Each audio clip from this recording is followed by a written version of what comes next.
Well, hello, cheeky. What are you up to? Fancy seeing you here. Welcome to another episode of Brett's Old Time Radio Show. Welcome to my home here in beautiful Lyme Bay. Do you know what we did yesterday at lunchtime? I don't know if you're going to be interested. Well, of course you're going to be interested. See, what we did is we popped to Ottery St Mary and we went to Joshua's harvest store just for a little bit of lunch, a little bite to eat. They got a lovely little cafe in there. It's just Vicky and I, just the two of us. It was lovely, and we had a really lovely little lunch. If you're out and about today, my advice would be pop yourself in to Joshua's in Ottery St Mary. You won't be disappointed. It was really nice, and they were really friendly. And we grabbed a few little bits and pieces. It's a lovely little shop. I really like it. I do. You know where I'm on about, don't you? It's pretty much next door to Ottery Garden Centre. You know. Thought you did. Thank you for joining me once again for our regular late-night visit to those dusty studio archives of old-time radio shows right here at my home on the south coast of the United Kingdom. I'm Brett, your host for our Nighttime podcast. Welcome to another episode. We have Facebook, Instagram and YouTube, and if you've not checked them out yet, that's naughty. Brett's Old Time Radio Show is how you'll find them, so go and give it a look. I've got a supporter page, patreon.com/Brett's Old Time Radio Show. I've not really put enough on there, but if you go and join, I'll start putting stuff on just for you, okay? And it'll be brilliant, so do it. Time now for our latest adventure with the brilliant Rocky Jordan. This one was first broadcast on the 11th of September, 1949. It's called Adventure with Andrea. Oh, we love an adventure with Andrea. Buy wisely. Buy for flavor. Buy Del Monte. Del Monte, the brand you trust for flavor in so many good foods. Time now for Rocky Jordan, brought to you today by Del Monte Tomato Products.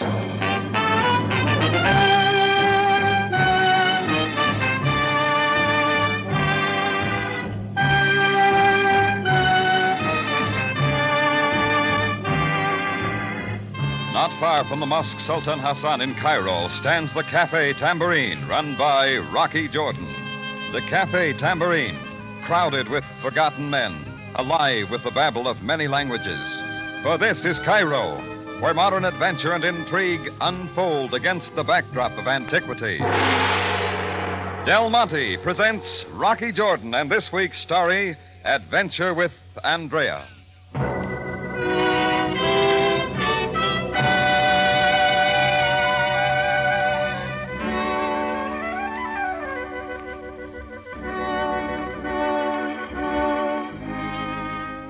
I remember reading about the earthquake in Ecuador that broke the first week in August. It was a big one. Killed a few thousand people and buried a couple of cities. Yeah, it was big, all right. I even felt the reverberations in Cairo, 8,000 miles away. It started the night I'd left Chris, my bartender, in charge of the Tambourine because I had some business across town. When I got back about 2 and looked in the front door, I saw there was trouble inside. My bartender, Chris, was swinging from the ground at a big guy who was taking it all, then delivering in turn. They moved from the side of the cafe to the center, turning over a table and chair. And when the bottles began to break, I figured it was time to put a stop to it. So I moved in, but not before Chris buried his fist in the big guy's stomach and he fell face down on a large suitcase. I guess I'm a little late. Oh, hi, Rock. What happened? I don't know. This guy moved in with his suitcase. Started up the stairs to your room. I said it was private, but he wouldn't take no. Who is he? Toby Barker's the name. Toby. Hiya, Rock. Oh, you know him, Rocky? Yes, surely knows me. Port Said, Algiers, Istanbul. Remember, Rock? I remember that when you left Cairo, you took my cash register with you. Huh? Oh, that, yeah. What are you doing back here? Now, I'll tell you all about it, Rock, but let's go upstairs so I can clean up, huh? Toby wrapped a big paw around the handle of his suitcase, and we went up to my room. He washed up, came back into the bedroom, and flopped on the bed. That's when the conversation started again. It's good to see you again, pal. Been a long time, huh? 3 years, 4 years? Something like that. Miss me? Not much. Yeah. Still sore about me picking up that loose change in your register? $600. It's not the money so much. I just don't like a guy with glue on his fingerprints. Well, Rock, that's why I'm back. To make amends. $600? Okay, $600 it is. I'm a little short right now. Oh, yeah, sure. But here's $200 on account. I'll give you the other $4 in a couple of days. Yes, sir, I'm a new man, Rocky. Turned over that leaf everybody talks about. Hey, see that suitcase there? Can't miss it. Mm-hmm. Samples. I'm a salesman. Kitchen utensils, can openers, strainers, potato scraper.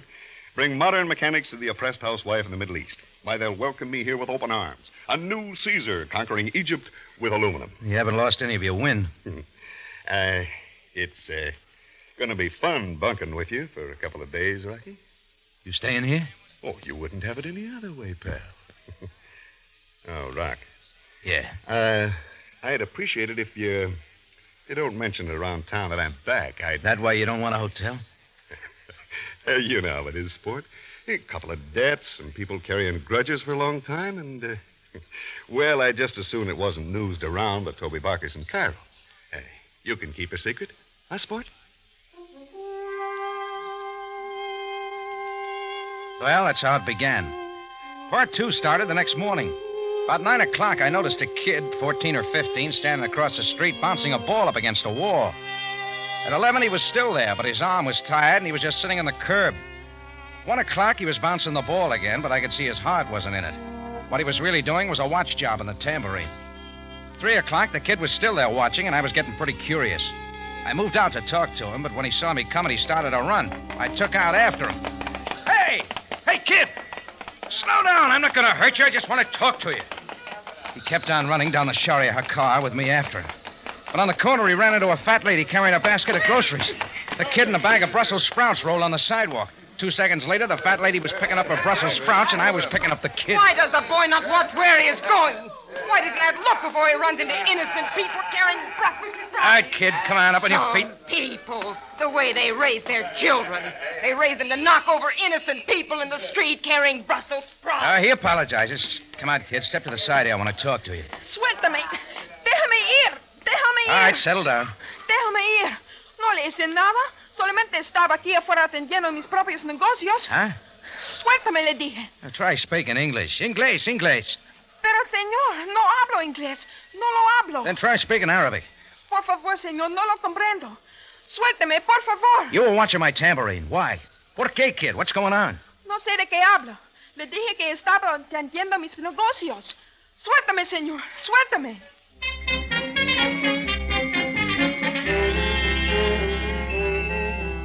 All the kid could speak, or would, was Spanish.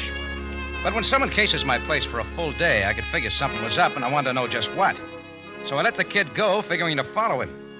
He wound me through a couple of streets and ended up at a small hotel called the Dynasty. He disappeared into room 212. A few seconds later, I knocked on the door.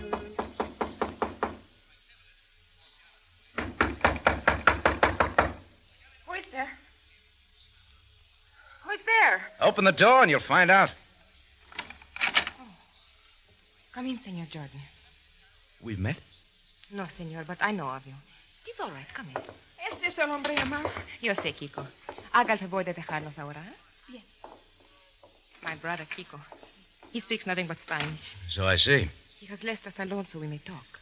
You know, I'm not sure whether he led me here purposely or I made it myself. It was not his intention to bring you here, but now that you are here, Senor Jordan, it is only right that I answer your questions. Something's going on, lady. Your brother's been staked out of my tambourine all day. It makes my customers nervous. We have no intention to make your customers nervous. We have no intention either to cause you concern, but in truth, something is going on. Who are you, anyway? My name is Andrea Rios. I'm new to your city. I have come with purpose. From where? South America. The country of Ecuador, the city of Ambato. Ecuador. There's been a lot about Ecuador in the newspapers. The earthquake. Yes. I left shortly after that. Well, you've come a long way. But what's my tambourine got to do with it? Only that under its roof resides a strange man. What? Your guest, Toby Barker. Oh. I ask you, Senor Jordan, I ask you to send that man away. Why? He will bring you trouble. What kind of trouble? What does that matter? Trouble of a kind you will not like. I ask you, please, Senor, send him away. Send him out of your building. You always carry a gun? What? That bulge in your purse isn't a bottle of cologne. I ask you, Senor Jordan, once again. Send that man out from under your roof. Be wise and do as I say. There is something between the two of us that can wait no longer. Something between the two of us that soon must explode.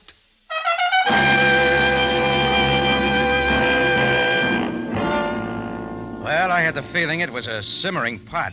Ingredients? 1 Toby Barker and a dame from Ecuador. It looked like I was going to be the one to get hit with a flying lid. I went back to the tambourine, spent a couple of hours getting ready for the supper crowd. Chris was racking up a few bottles behind the bar. My cook was scratching around the kitchen with a mixmaster. Then I went into my office. Toby Barker was there looking out the window. Oh, hi, Rock. I didn't hear you come in. Looking for someone? Yeah, Rocky, yeah. A friend of mine's coming to see me here. I didn't think you'd mind. He's going to sign up for a large consignment of my kitchen utensils. Then I hit the road. This friend of yours, a woman? A woman? From Ecuador, named Andrea Rios. Andrea Rios? What'd you find out about her? Things get out. Yeah? Got a cigarette? Yeah. She the friend you're waiting for? No. What have you had to say about her? Oh, nothing, Rock. Just some dame. You know how it is. Met her in Ecuador. Had a little whirl. A little hard to shake, that's all. You know how it is with women, Sport. I know if they're chasing a man, they don't bring along their little brother. Oh? He's here, too, huh? That's right. And she's got another little companion that spits lead. Yeah. She's the impetuous type. What is it, Toby? I told you, Rock. Just the little boy meets girl stuff. Nothing important. You're lying. No, Rock. No, really. Hey, look. Now, just forget about it, huh? I'll be out of your place in the morning. Listen, Toby, I'm not in the market for trouble. I run a restaurant here. They got a pretty good rep, and I don't want it messed up. If you've got a thing on with that girl, take it someplace else. But, pal, if you don't... Come in. The bartender said that I would... Oh, Mr. Barker. Yes, come on in, Hashim. I've been waiting for you. I am most sorry, Mr. Barker. The traffic kept me. Hashim Bay, Mr. Jordan. Oh, most delighted, Jordan Bay. I have heard of you. Most of Cairo has. How do you do? Mr. Barker, I have little time. My client leaves the city soon. He's most anxious we consummate our dealings promptly. Oh, sure, Hashim. Rock, you mind stepping outside? You want me to leave my own office? You don't mind, do you, Rock? For a pal? All right. Make it fast. I stepped out of my own office, and Toby tripped the lock behind me. It was pretty clear that Toby was using my place for a rendezvous with Hashim, and I wanted to know what it was all about. I pressed my ear up against the door, but what I heard was something I didn't expect. I waited a moment until it sounded safe, then unlocked the door and moved inside. Both Toby and Hashim were hugging the floor, still very much alive. The bullets had come from outside. I moved to the shattered window and looked out. Scampering down the street was a long-legged dame with a flack of black hair. She was stuffing something back into her purse, and it figured to be the gun. And when she went by a lamppost, I saw who she was. Andrea Rios, late of Ambato, Ecuador.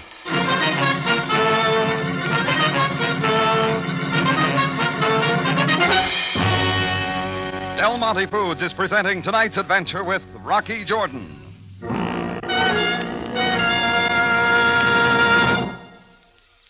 If we should just happen to sneak over to the Joneses for a minute, I bet we'd find Mrs. Jones and her friend Betty talking in the kitchen. Honestly, Betty, I've never seen anything like it. Why, the way Ken polished up his plate was a caution. Oh, that's wonderful. And you can surely thank your lucky stars for the magic combination, so to speak. Well, I'll agree with you on the magic part. The magic of Del Monte catsup. I've never tasted such marvelous flavor. Really, Mary, you should try that more often. Why, Ken... That must have been quite a meal Mrs. Jones fixed. And ladies, chances are you'll find the family asking for more and bigger helpings, too, when you serve Del Monte catsup. That tangy, rich tomato flavor really perks up low-cost foods, gives them a zestful flavor that satisfies those hearty appetites. Yes, Del Monte catsup has a distinctive flavor all its own, a flavor you'll like. So next time you make up the shopping list, include Del Monte catsup. It won't be long before you'll join Mrs. Jones in saying, Del Monte catsup is wonderful. I've never tasted such marvelous flavor.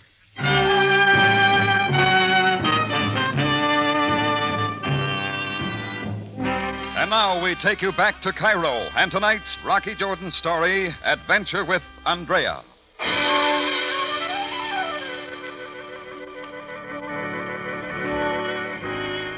Well, I watched Andrea around a corner. When I turned back from the window, Hashim Bey had already picked himself up and was scampering out of my place. And Toby Barker was dusting off his suit, quite relieved that the bullets landed in my wall. I decided I wanted more words with a South American bombshell who was turning my office into a skeet shoot. I caught up with her back at her hotel room, and I don't think I was too gentle as I snatched her purse away from her and opened it. What are you doing? I'm a gun collector, lady, and I want yours. I've got it. Uh-huh. 3 bullets fired, and they're all in my wall. I missed. I'm a little touchy about guns going off in my place. I told you. Get that man out from under your roof. Maybe I don't want to. Maybe he's a friend of mine. I don't like being told what to do with my friends. What are you screaming about? I missed. Listen, Miss Ecuador, maybe you don't understand. We got laws in Cairo. Assault with a deadly weapon, intent to kill. And we got jails, too. And they got plenty of room. Do not just stand there. Call the police. Maybe I will. Oh, call them.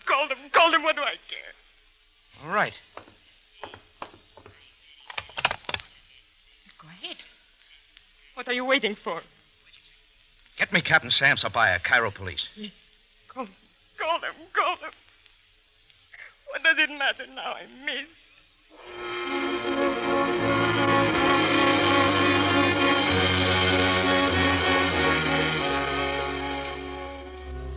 I talked to Sam, and he said he'd be right down. Then I hung up and turned back to look at Andrea. She had slumped down on the couch and was beginning to cry. Some dames can turn it on like a water faucet and use it to get things their own way. But this was different. This was real. At least it looked like it. It wasn't a loud cry. It was soft, but tight, like it was bound up in ropes. And it was a deep cry. It made a fellow wonder. After a while, she came out of it. Senor Jordan. Yeah. What are the jails like? You won't be fond of it. I did not suppose I would. Do you have anything you want to tell me? There's much I could say. I'm a good listener. But to what avail, Senor Jordan? I have tried to kill a man. I have followed him halfway around the world with one purpose. There's a reason. What is reason for one person is not always for another. Try me. I'm living in Amato in Ecuador. My father is a most revered and wonderful man. He's the proprietor of a fine art shop containing beautiful and expensive relics of early Ecuadorian culture. Then I bring to live with us a man whom I love and have married. He is a man whom my father considers a spoiler he does not approve. But he bends to the wish of his daughter, whom he loves very much. The new husband in his day. As time goes, I hear that my husband is disreputable. I refuse to believe. But then the moment comes when I can no longer shut my eyes to what is about me. It comes when the earthquake comes to Ecuador. The buildings of Amato are shattered. The people are buried in the rubble. The children scream for their mothers, and misery is all over. It is then, as the buildings quiver and the stones fall, that in front of my eyes, unaware I am there, my husband kills my father with a blow on the head. Steals, and then disappears. The law can do nothing. First, it is troubled by the misery of the earthquake. Then it sees no proof. As far as it is concerned, my father was killed by falling rubble. But the daughter knows differently. The daughter saw, and yet she has no proof. Now the burden of justice lies with her. Yeah, it's a lot of story. How do I know it's true? You do not. Well, what's your plan now, Andrea? It depends most strongly upon the words you utter to Captain Sabaya. Yeah? But in fairness, I must say to you, though justice has failed once, it may still be attempted again. Yes? Captain Sam Sabaya of the Cairo Police. Oh, come in, Sam. Called me, Jordan? Yeah. I came as promptly as I could. Well, what do you wish of me? Sam.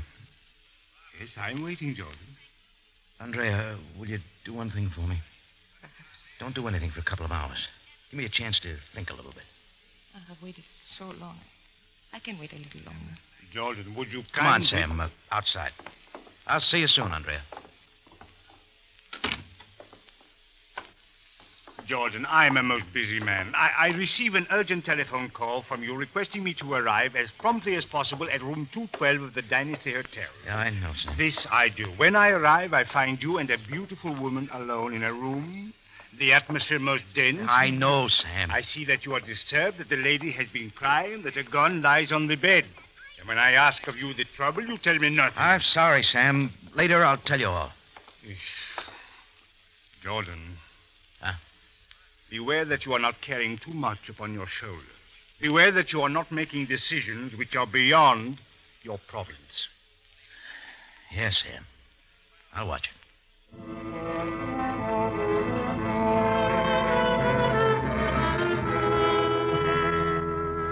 I left Sam and went back to the tambourine, trying to figure all the while if what Andrea had told me was true. I went up to my room. Toby wasn't there, but Chris was. Oh, hi, Rock. Just picking up a few of Toby's empty bottles. Hey, what's the matter? You look like you've been through an egg beater. Where's Toby? He left a few minutes ago. He had a phone call. Said he'd be back soon. Uh-huh. What are you looking for? His suitcase. Did he take it with him? No, it's over there behind the couch. I'll take a look inside. He said there's nothing in it but his samples. Kitchen equipment. Well, let's find out, huh? Now, that's kitchen stuff, Rocky. Orange squeezer, knives. Let's look at the bottom layer. What is it, Rocky? Looks sort of odd, doesn't it? It's filigree. Gold, silver, or platinum. They're Ecuadorian ornaments of some sort and pretty expensive. I don't get it, Rock. What's it mean? It means part of her story's true, anyway. Whose story? I'll tell you about it later, Chris. Look, Toby will be back pretty soon to sell this stuff to Hashim. You'll have to do something for me. I want to see a lady from Ecuador.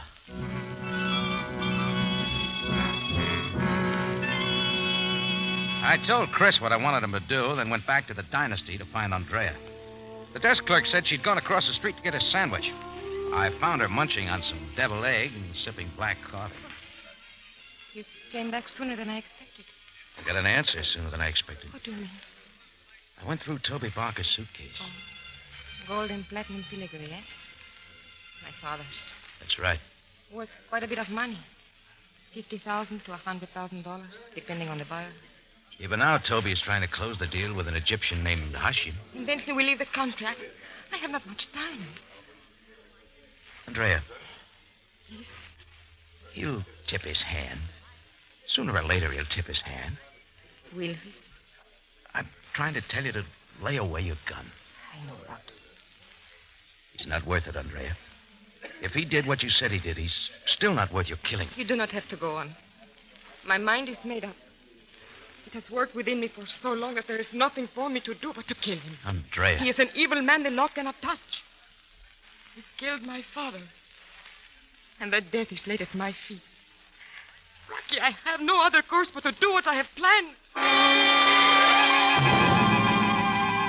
She sprung up out of the chair, pulled away from me, and moved out of the place fast. In a minute, she was lost in the crowd on the boulevard. And I found myself wanting to keep her from killing more than anything else. Well, it takes two to make a killing. The one with the intent and the victim. If one couldn't be stopped, maybe the pigeon could be removed.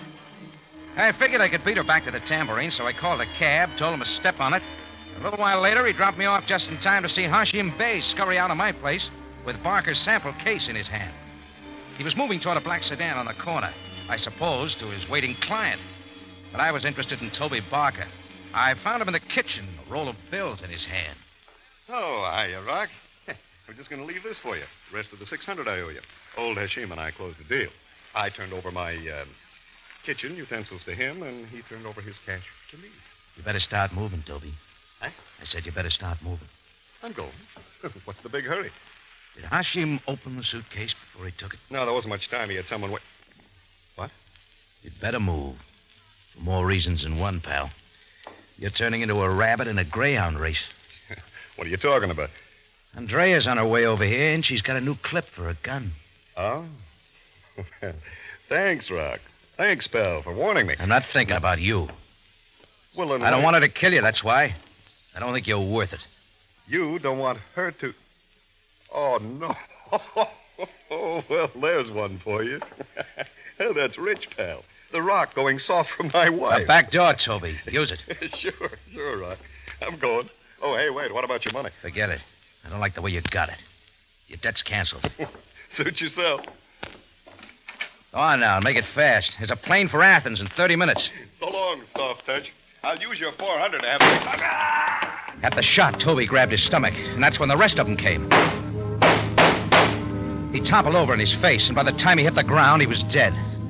I looked up the alley to see where the shots had come from. All I saw was a figure standing there with a gun in her hand. Andrea Rios. And it looked just like it was mission accomplished.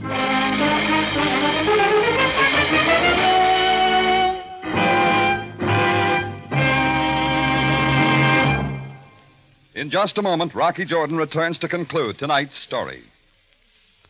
When you get right down to it, folks, the best cooking authorities are you homemakers. You ladies who, day in and day out, have to turn out appetizing meals and yet stay within the budget. That's quite a problem, as you know. Here's how one experienced homemaker, Mrs. J.H. Tandro of Oakland, California, solves the problem. She's a Del Monte enthusiast, been cooking for 24 years, and she said, I've solved the problem of meals with appetite appeal the easy way, with Del Monte tomato sauce. Well, I've been a cooking fan for a long time, and Del Monte has always been a staple on my pantry shelf. You see, I make a great many stews, meat pies, and fish dishes, and I just can't imagine them without that good, rich tomato flavor. And Del Monte tomato sauce is so easy to cook with. Anybody can use it. Thank you, Mrs. Tandro. Yes, Del Monte tomato sauce is so easy to use. Just pour it over and cook it in. Then sit back and enjoy a real flavor treat. For tomato flavor at its best, buy the original tomato sauce. Buy Del Monte. Back now to Rocky Jordan.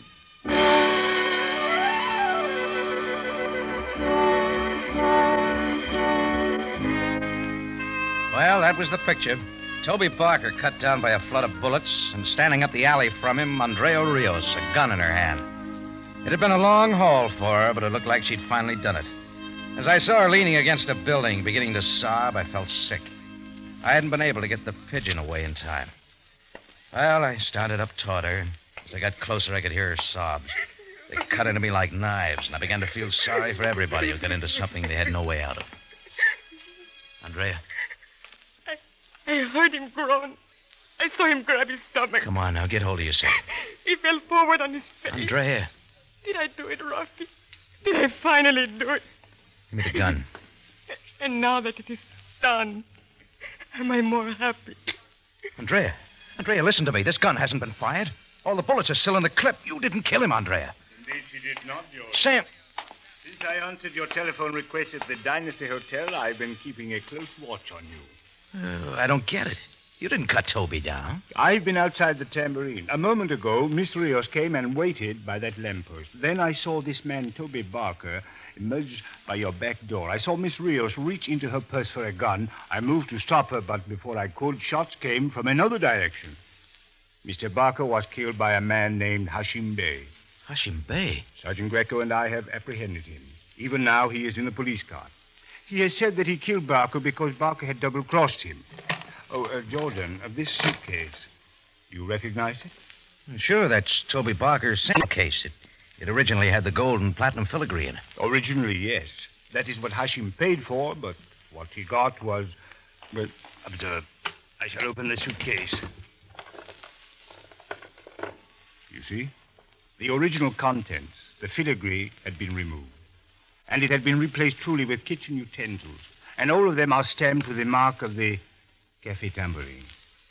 Jordan, would you please explain to me when you pull the switch?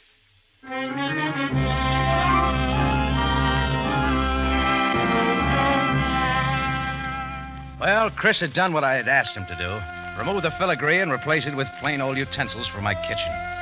I was trying to save the filigree for Andrea Rios because I knew Toby was getting ready to peddle it right away. I had no idea the switch would make Hashim throw bullets at Toby.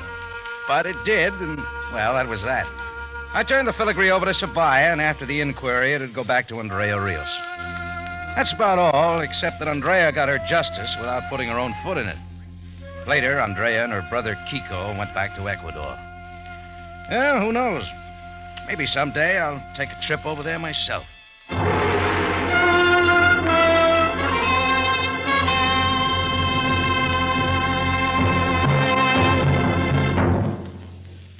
For the finest in tomato flavor. Enjoy the whole family of Del Monte tomato products. Del Monte catsup and chili sauce. Del Monte tomato sauce and canned tomatoes. And Del Monte tomato juice. Remember, buy wisely. Buy for flavor. Buy Del Monte. Del Monte, the brand you trust for flavor in so many good foods.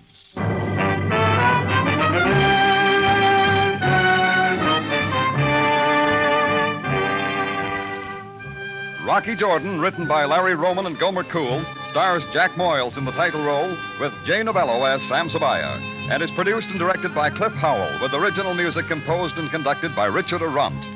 Remember, you have a date next week at the Cafe Tambourine, run by Rocky Jordan. Same time, same station. And the story is The Nile Runs High.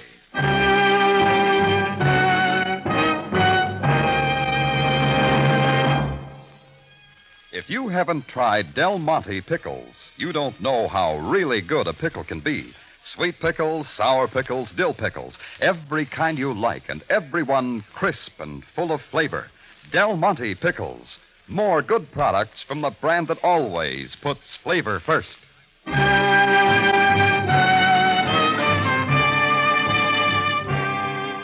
Larry Thor speaking. Rocky Jordan is presented over CBS, the Columbia Broadcasting System.